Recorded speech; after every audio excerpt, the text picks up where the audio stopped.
Raven.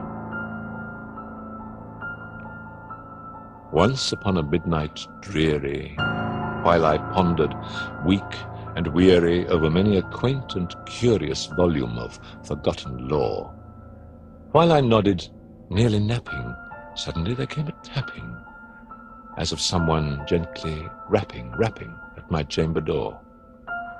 "'Tis some visitor," I muttered, tapping at my chamber door. Only this and nothing more. Ah, distinctly I remember it was in the bleak December, and each separate dying ember wrought its ghost upon the floor. Eagerly I wished the morrow. Vainly I had sought to borrow from my books surcease of sorrow. Sorrow for the lost Lenore, for the rare and radiant maiden whom the angels name Lenore, nameless here forevermore. And the silken, sad, uncertain rustling of each purple curtain thrilled me, filled me with fantastic terrors never felt before, so that now, to still the beating of my heart, I stood repeating, "'Tis some visitor entreating entrance at my chamber door, some late visitor entreating entrance at my chamber door. This it is, and nothing more." Presently my soul grew stronger, hesitating then no longer. "Sir," said I, "or madam, truly, your forgiveness I implore, but the fact is I was napping, and so gently you came rapping, and so faintly you came tapping at my chamber door, that I scarce was sure I heard you." Here I opened wide the door. Darkness there, and nothing more. Deep into that darkness peering, long I stood there, wondering, fearing, doubting, dreaming dreams no mortals ever dared to dream before. But the silence was unbroken, and the stillness gave no token, and the only word there spoken was the whispered word, "Lenore." This I whispered, and an echo murmured back the word, "Lenore." Merely this, and nothing more. Back into the chamber turning, all my soul within me burning, soon again I heard a tapping somewhat louder than before. "Surely," said I, "surely that is something at my window lattice. Let me see then what thereat is, and this mystery explore. Let my heart be still a moment, and this mystery explore. 'Tis the wind, and nothing more." Open here, I flung the shutter, when, with many a flirt and flutter, in there stepped a stately raven of the saintly days of yore. Not the least obeisance made he, not a minute stopped or stayed he, but with mien of lord or lady, perched above my chamber door, perched upon a bust of Pallas, just above my chamber door, perched and sat, and nothing more.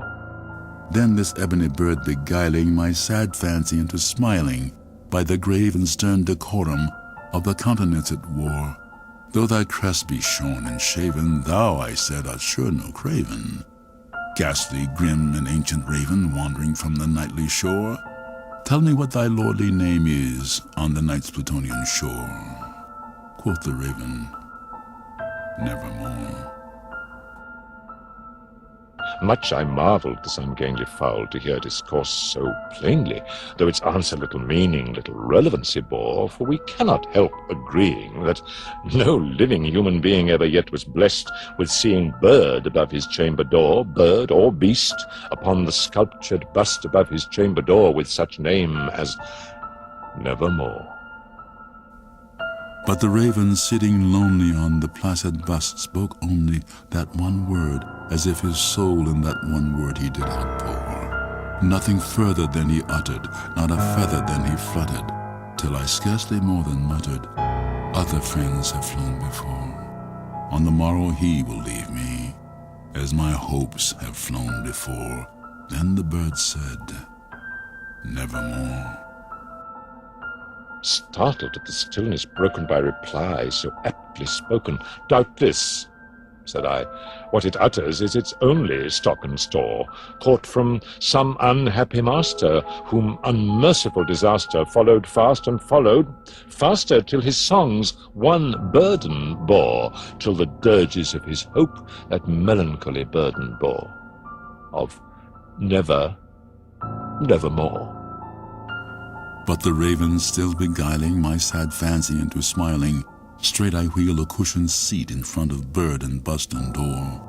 Then upon the velvet sinking, I betook myself to linking fancy unto fancy, thinking what this ominous bird of yore, what this grim, ungainly, ghastly, gaunt, and ominous bird of yore meant in croaking nevermore. This I sat engaged in guessing, but no syllable expressing to the fowl, whose fiery eyes now burned into my bosom's core.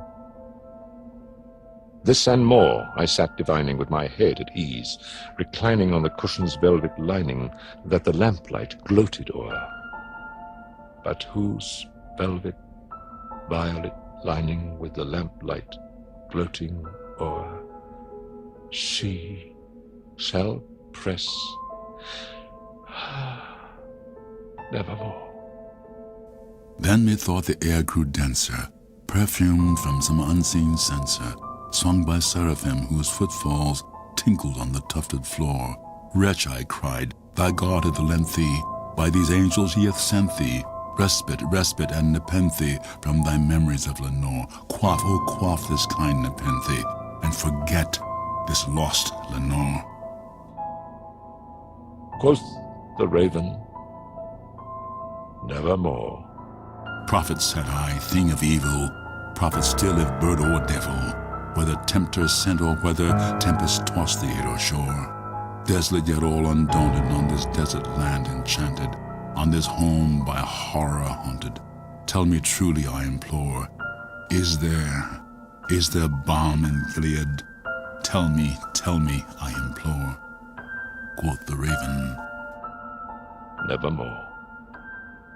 "Prophet," said I, "thing of evil, prophet still, if bird or devil, by that heaven that bends above us, by that God we both adore, tell this soul with sorrow laden, if within the distant Aiden it shall clasp a sainted maiden, whom the angels name Lenore. Clasp a rare and radiant maiden, whom the angels name Lenore." Quoth the raven, "Nevermore." "Be that word our sign of parting, bird or fiend!" I shrieked, upstarting. "Get thee back into the tempest and the night's Plutonian shore! Leave no black plume as a token of that lie thy soul hath spoken! Leave my loneliness unbroken! Quit the bust above my door! Take thy beak from out my heart, and take thy form from off my door!" Quoth the raven, "Nevermore." And the raven, never flitting, still is sitting on the pallid bust of Pallas just above my chamber door, and his eyes have all the seeming of a demon's that is dreaming, and the lamplight o'er him streaming throws his shadow on the floor, and my soul from out that shadow that lies floating on the floor shall be lifted nevermore.